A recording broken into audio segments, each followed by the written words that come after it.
Hello, I'm David Spears and welcome to the Sky News Communications Debate. This looks like being the last portfolio debate of the election campaign, but it's certainly not the least important. Whether you use a computer, a mobile phone or watch TV, the future of communications in Australia will matter to you. I'd like to welcome Communications Minister Helen Coonan and Shadow Minister Senator Conroy. Thanks both for joining us. Each will make a 2-minute opening statement before we move into some questions over the course of the next hour. They'll also have an opportunity to ask each other some questions before closing statements at the end.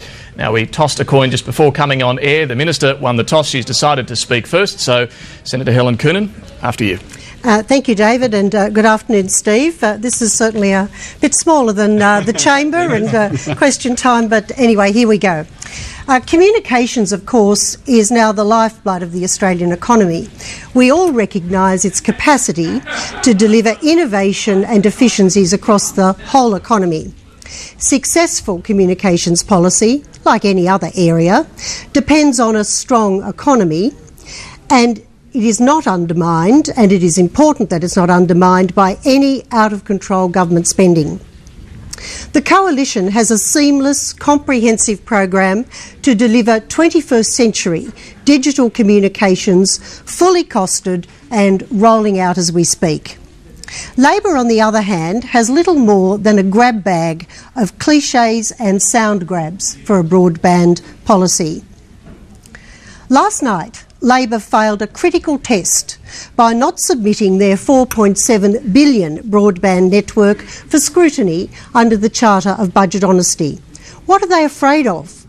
Over the past 8 months, Labor has dodged the most basic questions that need to be answered about their broadband plan, such as how much will it cost to build, where will it reach, when will it be rolled out, and given Mr Rudd's clear admission at Labor's launch that their network can't reach 98% of the population, something we've been telling him for free, it's now incumbent upon him to say who are the 1 in 4 Australians who are going to miss out under Labor's plan. What will customers have to pay for access to the network? The best estimate is that customers will be slugged upwards of $100 per month. Now, these are reasonable questions. They're basic questions. So let's have a guess. Labor guessed it would cost $8 billion to build. Steve has admitted he doesn't know what it would cost, but he'd discover it in the tender process. Telstra, in a 2005 Senate committee, said it would cost $30 billion to roll out fibre to the node to 98% of the population, and Korea spent $50 billion on fibre to the home for an area half the size of Victoria. After 18 months, if Steve can't provide answers now, today, it's a safe bet that Labor simply doesn't have its costings lined up for its broadband policy, and it amounts to no more than a broadband wish list. Without a costed, deliverable broadband plan, Labor has, however, seriously undermined its capacity to deliver its so-called education revolution. Even a cursory look at Labor's computer revolution shows how a massive black hole in the costings has arisen and a disconnect in delivery.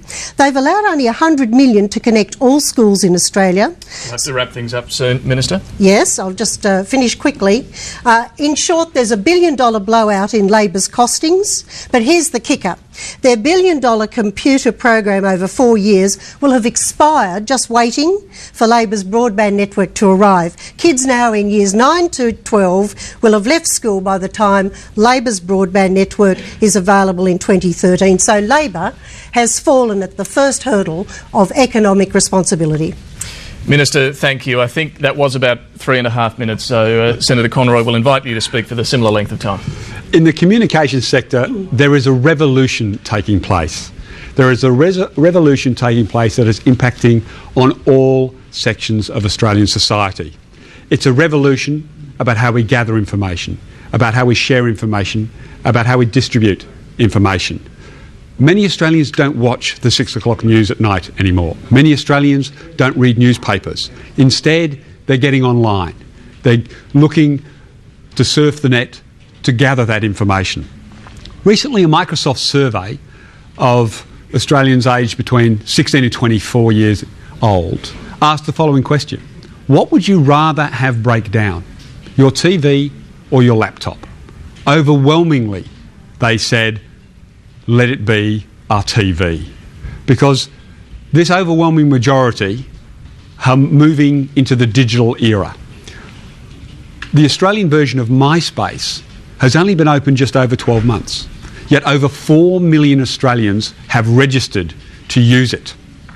This demonstrates the size and scale of the revolution that is taking place. These changes are creating real challenges for school kids, for university kids, for small businesses and the economy as a whole. Australia is slipping behind the rest of the world. Kevin Rudd has a solution to bring Australia out of the digital dark ages and into the 21st century. Kevin Rudd has a plan to overcome these challenges. Kevin Rudd wants to improve broadband for all Australians. Kevin Rudd wants to build a national high-speed fibre-to-the-node network. It's a network that would reach 98% of Australians' homes and businesses. It's a network that will deliver 40 times faster than most Australians experience today.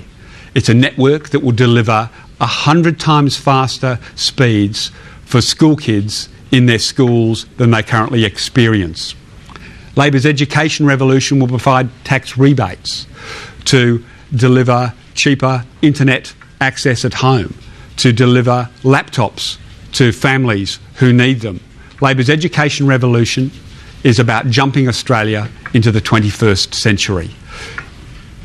We're also conscious that seniors need access to the internet. So we've put forward proposals to increase the telephone allowances so that they can get internet access cheaper, so that they can get access to new internet kiosks at community centres and senior centres, with programs being run to explain this new revolution that's taking place. Australia can't afford 3 more years of sitting on its hands. We can't afford 3 more years of waiting for a government to act. Australia, if we wait 3 more years, I fear won't be able to catch up. Senator Conroy, thank you. Now, clearly, broadband has been the main theme for both of your opening statements, so let's get into some discussion on broadband. A general question to both of you, and if I can invite you to stick to your own policies on this. When, Senator Coonan, will your new high-speed broadband be ready? How fast will it be, and what will it cost consumers? Right, that's a very easy question for us to answer because we are currently rolling out a fully costed new nationwide broadband network that will be available by no later than mid-June 2009. It's commenced rolling out now, and it will be available to consumers at a price of $35 to $60 per month. It will be 12 megabits per second, but there is an upgrade path with WiMAX, the WiMAX component of the network, to 70 megabits per second. And the broadband network that we will roll out will ensure that it will be available to all Australians regardless of where they live. Even the last 1% will still be covered by the Australian Broadband Guarantee and get a subsidy of $2,750. And we will continue to pursue our expert task force to get a new fibre network rolled out in large capital cities and regional centres.